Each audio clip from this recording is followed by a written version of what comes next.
So today I'm doing a self-portrait. I wanted to do this specifically for like my YouTube and Instagram picture because I'm kind of bored of the Kittykins thing. Like, it's cute as a logo to put on like packaging and stuff, but I don't want it as like my avatar.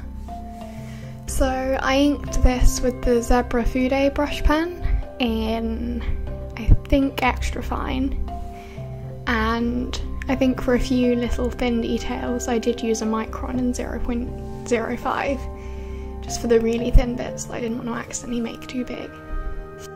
So I started with the hair, and I'm sorry about the focusing thing, it gets better in a bit, but I didn't notice for a while. So I started colouring in the hair with Copics, and I had a bit of a struggle because my hair is between red and brown, and I don't have any kind of colour like that in Copics.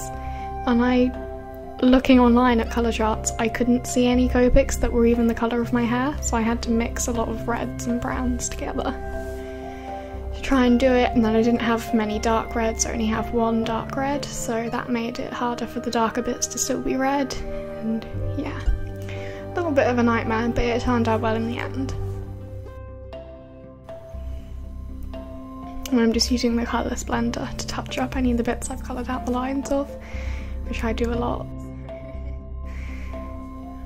Okay, and then I'm doing the skin. I really loved how I did the skin in this. I always dread colouring in the skin, but this time I think it worked really well. I think I don't have too many skin tone colours, but the skin tone colours I have match the skin tone I have in real life, so it worked out well because it meant I had quite a few colours that were good for blending together without it not being true to my actual skin tone, because I am pretty pale. I always just use a few BVs. I think I only used one BV in this because I am quite pale, but I always use those for the shadows that are being cast like by other objects, so like by my hair and my sleeves. And then I use more skin tone colours for shadows like around the nose and under the cheekbone. I will occasionally use BVs for shading on natural places if it is pretty dark there, but I generally don't. I'm just colouring in my eyes. That's not particularly amazing. My eyes are a pretty boring regular shade of brown, sadly.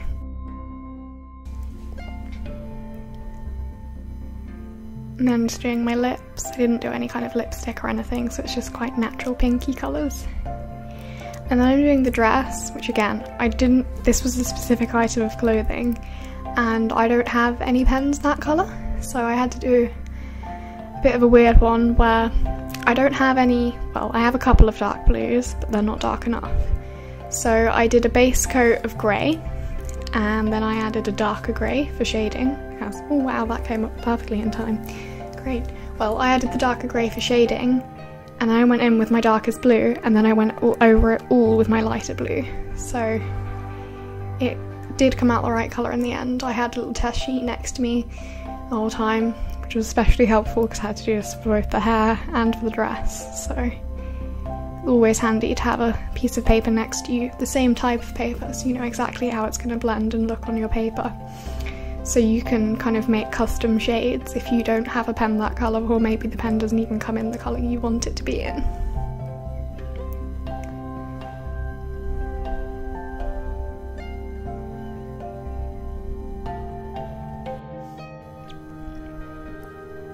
Just neatening up again.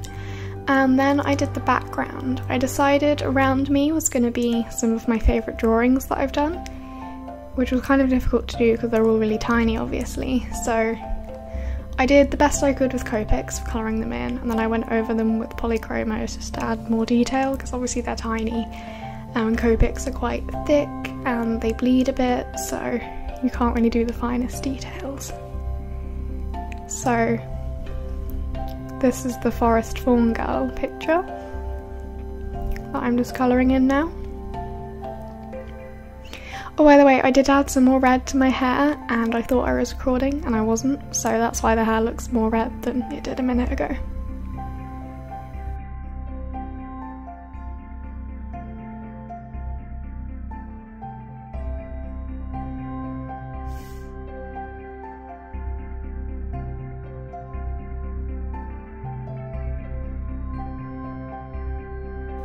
Then I'm doing the panda girl picture.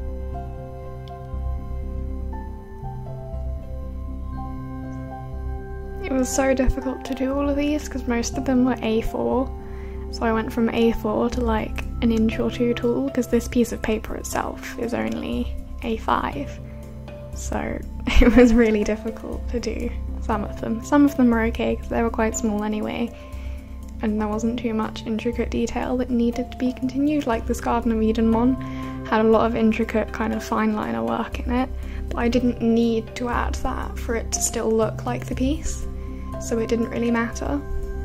Whereas with the Panda Girl one, it was kind of difficult getting like the proportions right at that size, and there were some details that were really small and hard to do that I still needed to add to make it look like the actual piece.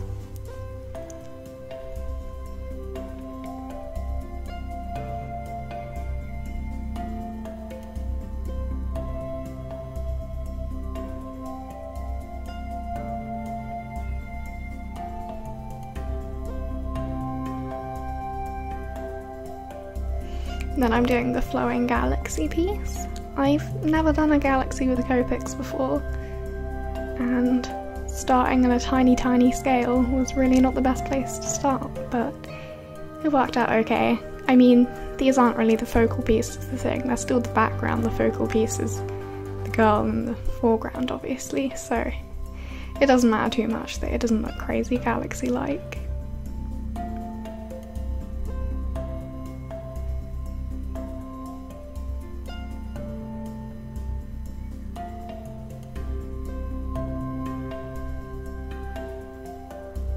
Then I'm doing the Foxglove Fairy.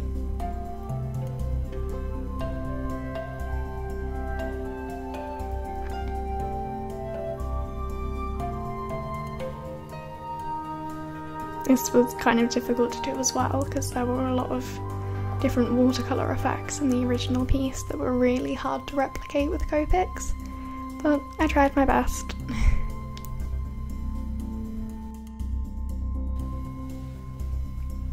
And then I did the fairy house piece, which again was in watercolour, but luckily I hadn't done too many like drippy or salt effects or anything, so it was fine to do in Copics. And there wasn't a crazy amount of vital detail in it either, so it wasn't too difficult. I mean, none of these are exact replicas. I had the piece open up on my computer, but I wasn't like making sure every tree was in the right place or anything. I'm just making sure that if you'd seen that piece before and you were looking at this, you'd know that they're the same thing.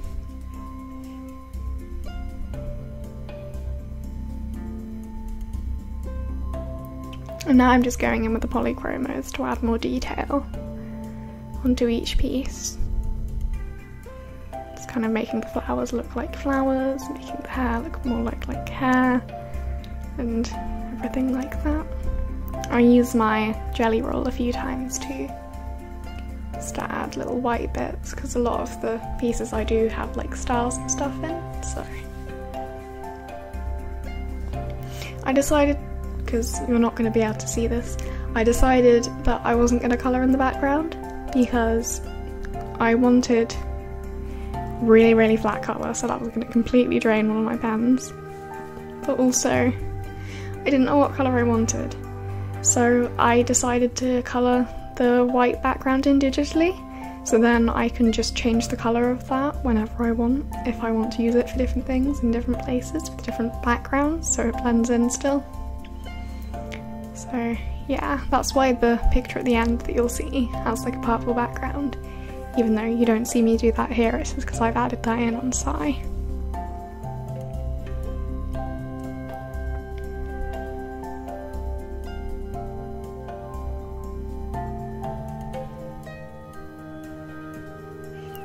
I didn't outline much here because I don't want to distract you from the main part of the piece, the girl, because otherwise everything's just gonna kind of blend in together, and it's kind of almost be overwhelming with the amount of detail and kind of dark parts there are.